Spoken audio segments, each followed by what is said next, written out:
కేరళలోని చెంగనూరుకు చెందిన భాస్కర కరణావర్కు 65 ఏళ్లు. ఆయన అమెరికాలో చాలా ఏళ్లుగా పనిచేసి డబ్బు బాగా సంపాదించారు. అతనికి ఒక కూతురు కొడుకు ఉన్నారు. ఆయన కొడుకు బిను గురించే ఆయన దిగులు. అతని జీవితం బాగుండాలని భాస్కర దంపతులు ఎప్పుడూ ఆవేదన చెందేవారు. ఎందుకంటే అతను మానసిక వికలాంగుడు. చెప్పింది మాత్రమే చేసేవాడు. దీంతో అతనికి పెళ్లి చేసి సంతానం కలిగితే జీవితం నిలబడుతుందని ఆవేదన చెందారు. దీంతో భాస్కరన్ దంపతులు బినుకు పేదింటి అమ్మాయినిచ్చి పెళ్లి చేస్తే సంతోషంగా ఉంటుందనుకున్నారు. ఎందుకంటే అతని పరిస్థితికి అమ్మాయి పెళ్లి చేసుకోవడం కూడా కష్టమే. ఆ క్రమంలోనే సెరిన్ అనే డిగ్రీ చదివిన అమ్మాయి బినును పెళ్లి చేసుకునేందుకు ఒప్పుకుంది. ఆమె తల్లిదండ్రులు సైతం సెరిన్ ను పెద్దింటికి పంపితే సుఖంగా ఉంటుందని భావించారు. ఎందుకంటే వాళ్ళు కోటీశ్వర్లు. అలా సెరిన్ పెద్ద డబ్బున్న కుటుంబంలోకి వెళ్లాలని బినుని 2001లో పెళ్లి చేసుకుంది. ఆ తర్వాత వెంటనే ఆమెను సైతం అమెరికా తీసుకెళ్లిపోయారు. సెరిన్ తన అత్త అన్నమ్మకు సాయంగా ఉండేది. ఆ తర్వాత ఒక కొడుకు పుట్టాడు. ఇక సెరిన్ కు అమెరికా బాగా అలవాటైంది. మంచి ఇంగ్లీష్ కూడా వచ్చేసింది. ఆ తర్వాత కంప్యూటర్ నాలెడ్జ్ పెంచుకొని తెలిసిన వారి ద్వారా క్లర్క్ ఉద్యోగం సంపాదించింది. ఇక్కడి నుంచే సెరిన్ జీవితం మారిపోయింది. బయట స్నేహాలు పెరిగిపోయాయి. ఒకేసారి బయటికి వెళ్లడంతో స్వేచ్ఛ వచ్చినట్లయింది. ఇక తన భర్త మానసిక వికలాంగుడు కావడంతో అక్రమ సంబంధాలతో రెచ్చిపోయింది. విచ్చలవిడితనం ఎక్కువైంది. బట్టల దగ్గర నుంచి మందు వరకు జీవితాన్ని తెగ ఎంజాయ్ చేస్తుంటే ఆమె మామ భాస్కర వార్నింగ్ ఇచ్చాడు. అయినా ఆమె బెదరలేదు. చివరకు నీ కొడుకుతో సంసారం చేయాలంటే నాకు నెలకు కొంత డబ్బులు ఇవ్వు, లేదంటే ఉండనని నా కొడుక్కి ఆస్తి రాసివ్వమని బెదిరించింది. దీంతో భాస్కరకు కోడలికి ప్రతిరోజు గొడవలు జరిగేవి. కొద్ది రోజుల తర్వాత తన అత్త క్రెడిట్ కార్డును దొంగిలించి భారీగా ఖర్చు పెట్టింది. నెల రోజుల తర్వాత బిల్ రావడంతో నిలదీస్తే నాకేమాత్రం తెలియదని సెరిన్ దురుసుగా చెప్పింది. దీంతో అత్త పోలీసులకు కంప్లైంట్ చేసింది. ఆరా తీస్తే సెరిన్ చేసినట్లు తెలిసింది. కేసును విత్డ్రా చేసుకుంటామని చెప్పినా పోలీసులు మాత్రం కుదరదని చెప్పేశారు. ఫైనాన్షియల్ ఫ్రాడ్ లో శిక్ష అనుభవించాల్సిందేనని చెప్పారు. దీంతో నెల రోజులు జైల్లో ఉండి వచ్చింది. ఇక ఆ తర్వాత నుండి భాస్కరతో కోడలికి అసలు పడేది కాదు. కొడుకుకు చెప్పినా వినే పరిస్థితులలో లేడు. ఈ మధ్యలో అన్నమ్మ చనిపోయింది. దీంతో కోడలితో ఉద్యోగం మానిపించాడు భాస్కర.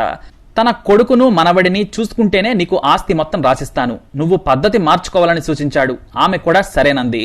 అయితే అమెరికాలో అయితే బంధువుల మధ్య ఆమె సాగిస్తున్న అక్రమ సంబంధం ఎటుదారి తీస్తుందోనన్న భయంతో ఆయన తన స్వగ్రామమైన చెంగనూరులో ఎకరం స్థలంలో పెద్ద విల్లా కట్టించాడు. కూతురి కుటుంబాన్ని కూడా తీసుకొచ్చేశాడు. ఆమె తన భర్తతో కొద్ది దూరంలోనే కలిసి ఉంటుంది. తన మనవడి కోసం తాను మరో 15 ఏళ్లు బ్రతికినా చాలు, తన తండ్రిని చూసుకుంటాడనే నమ్మకం ఆయనకు ఉండేది.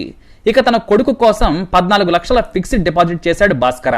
అంతేకాదు ఆ విల్లాతో పాటు కోట్లాది రూపాయల ఫ్లాట్లను కూడా కొడుకు పేరున కోడలు పేరున వీలునామా రాశాడు. ఇక చెంగనూరు వచ్చిన తర్వాత కోడలు ప్రవర్తన విషయంలో మళ్లీ గొడవ పడ్డాడు భాస్కర. తాను రియల్ ఎస్టేట్ పనుల మీద వెళ్లినప్పుడు కొత్త వ్యక్తులు వస్తున్నారని అనుమానించాడు. వాస్తవానికి అనుమానం కాదు, తనకు నమ్మకమైన వ్యక్తితో రహస్యంగా నిఘా పెట్టించాడు భాస్కర. ఇక హవాలా మార్గం ద్వారా డబ్బు తరలించే ముఠా ఒకటి అమెరికాలోని ఇండియన్ ఫ్రెండ్స్ ద్వారా బసిత్ అలీ పరిచయం అయ్యాడు. అతనితో అక్రమ సంబంధం పెట్టుకుంది సెరిన్. అతను ఏకంగా ఇంటికి వచ్చేళ్లేవాడు. సెరిన్తో గడిపేవాడు. దీని గురించి ప్రతిరోజు గొడవ కూడా జరిగేది. అయితే తన ప్రాణానికి ముప్పు ఉందని గ్రహించాడు భాస్కర. అలాంటప్పుడు ఇంకాస్త జాగ్రత్తలు తీసుకునుంటే సరిపోయేదేమో. కానీ అతను దారుణమైన తొందరపాటు నిర్ణయాలు తీసుకున్నాడు. సెరిన్ కు అక్రమ సంబంధాలు ఉన్నాయని తెలుసు. ఆమె ప్రవర్తన, మాట తీరుపై భాస్కరకు భయం కలుగుతూనే ఉంది. ఇదే క్రమంలో తన ప్రాణాలకు ముప్పు ఉందంటూ అంతకు ముందు రాసిన వీలునామాలన్నింటినీ కూడా రద్దు చేశాడు. చివరికి బ్యాంకు డిపాజిట్ ను నామినీ పేరు మీద సెరిన్ ని తీసేశాడు. దీంతో పగ పెంచుకుంది సెరిన్. ఆమె ఏకైక లక్ష్యం భాస్కర చనిపోవటం. అతను లేకుంటే ఇంట్లో తాను ఆడిందే ఆట, పాడిందే పాట. అందుకోసం బసిత్ అలీని రెచ్చగొట్టింది. మా మామను చంపేస్తే మనకు ఏం అడ్డు ఉండదు, నువ్వు నేను ఈ ఇంట్లోనే ఉండొచ్చు. నా భర్తకు కాసంత భోజనం పడేస్తే చాలు, తిని పడుకుంటాడు. వాడితో మనకు ఇబ్బందే ఉండదు, చంపేద్దామని చెప్పింది. ఏ మాత్రం ఆలస్యం చేసినా ఇక్కడ ఉన్న ఆస్తులన్నింటినీ జాయింట్ గా రాసేస్తే మనం ఇక ఏమీ చేయలేం, తొందరగా చంపాలని చెప్పింది.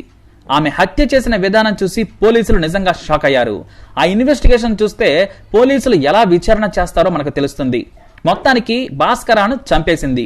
నవంబర్ 8, 2009 ఉదయాన్నే మా మామయ్య భాస్కర చనిపోయాడు అంటూ ఇంట్లో నుంచి పరిగెత్తి పక్కింటి వారికి చెప్పింది సెరిన్. దొంగలు ఇంటి వెనకాల నుంచి వచ్చి మా మామయ్యను చంపారని స్థానికులకు చెప్పింది.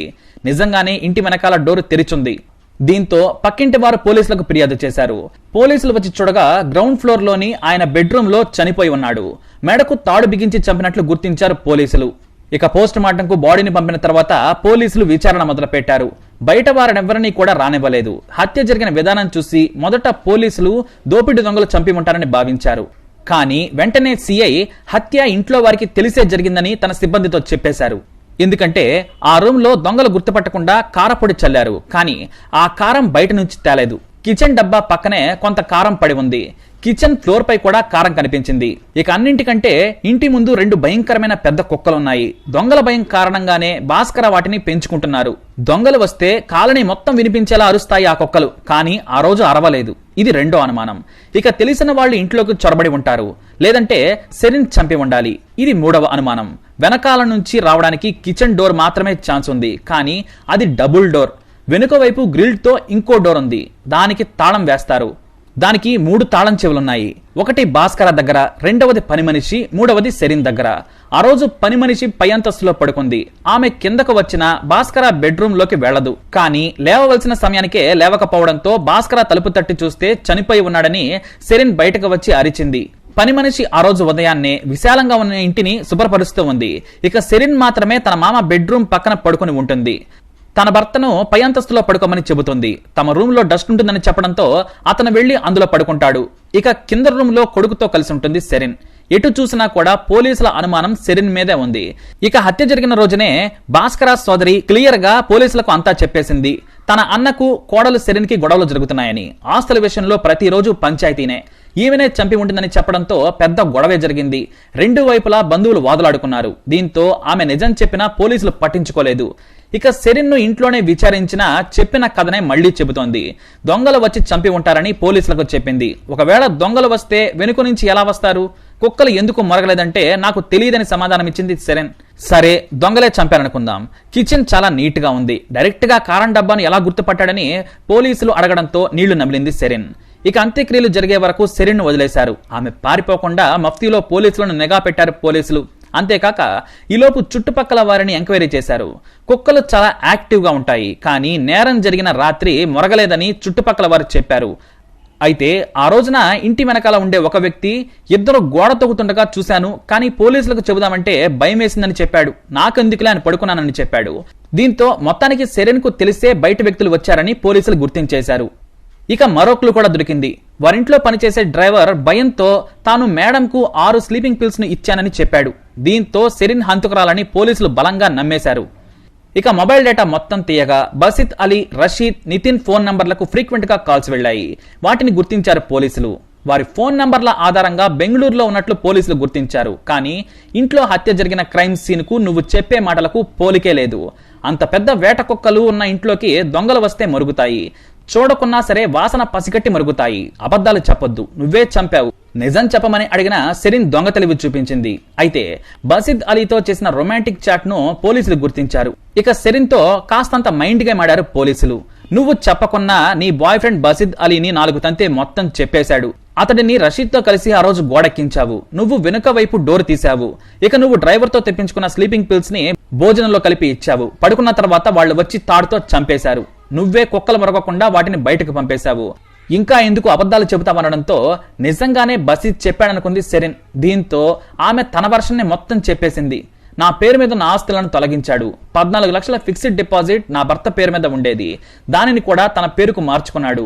ఇక నామినీ పేర్లలో కూడా నావి తొలగించాడు. మరికొన్ని రోజులైతే తనను కోడలుగా కూడా ఉంచడనే భయంతో చంపించానని ఒప్పేసుకుంది. ఇక నిందితులు మొదట బెంగళూరు వెళ్లారు. కానీ పోలీసులు బెంగళూరు వెళ్లే లోపే బసిద్, రషీద్, నితిన్లు గోవా పారిపోయారు. ఆ తర్వాత అక్కడి పోలీసుల సాయంతో నిఘా పెట్టి గోవాలోనే 3 నిందితులను అరెస్టు చేసి కేరళ తీసుకొచ్చారు. పక్కా ఆధారాలతో కోర్టులో నిందితులను ప్రవేశపెట్టారు పోలీసులు. దీంతో 2016లో స్థానిక కోర్టు నిందితులందరికీ యావజ్జీవ కారాగార శిక్ష విధించింది. హైకోర్టు కూడా కింది కోర్టు తీర్పును సమర్థించింది. ఆ తర్వాత సుప్రీంకోర్టుకు వెళ్లింది సెరిన్.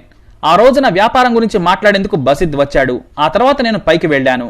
కింద మా మామయ్యతో అతనికి గొడవలయ్యాయి, అందుకే అతను చంపాడు. నాకేమీ తెలియదని సుప్రీంకోర్టులో పిటిషన్ వేసింది. నా ప్రమేయం లేదు కాబట్టి శిక్ష తగ్గించాలని కోరింది. కానీ సుప్రీంకోర్టు ఆమె వాదనలను కొట్టిపారేసింది. క్లియర్ గా నువ్వే పోలీసుల ముందు నేరం చేశావని ఒప్పుకున్నావు. ఆధారాలు కూడా కనిపిస్తున్నాయి. ఇందులో నీ వాదనలకు తావే లేదు. హైకోర్టు తీర్పునే సమర్థిస్తున్నామని కొట్టిపారేసింది. దీంతో జైలు శిక్ష అనుభవిస్తూ చెప్పకూడదు తింటుంది సెరెన్. వాస్తవానికి ఆమె నిజాయితీగా ఉంటే ఆస్తి గురించి అడగాల్సిన అవసరమే లేదు. కానీ అక్రమ సంబంధాలు, రౌడీలతో సంబంధాలు పెట్టుకుని జీవితాన్ని పోగొట్టుకుంది. లేదంటే కోట్ల ఆస్తి ఆమె కాళ్ల ముందుకొచ్చేది. తిన్నది అరగక తప్పుడు అలవాట్లతో జీవితాన్ని నాశనం చేసుకుని మానసిక వికలాంగుడైన భర్తకు కూడా ఎవరూ తోడు లేకుండా చేసింది. పేదంటి మంచి అమ్మాయిని తెచ్చుకుంటే కుటుంబాన్నే వల్లకాడు చేసింది. మరి సెరెన్ పై మీ అభిప్రాయాన్ని తప్పకుండా కమెంట్ ద్వారా తెలియజేయండి. అలాగే ఇలాంటి ఇన్ఫర్మేషన్స్ కోసం తప్పకుండా వీడియోని లైక్ చేయండి, షేర్ చేయండి, మా ఛానల్ని సబ్స్క్రైబ్ చేసుకోండి.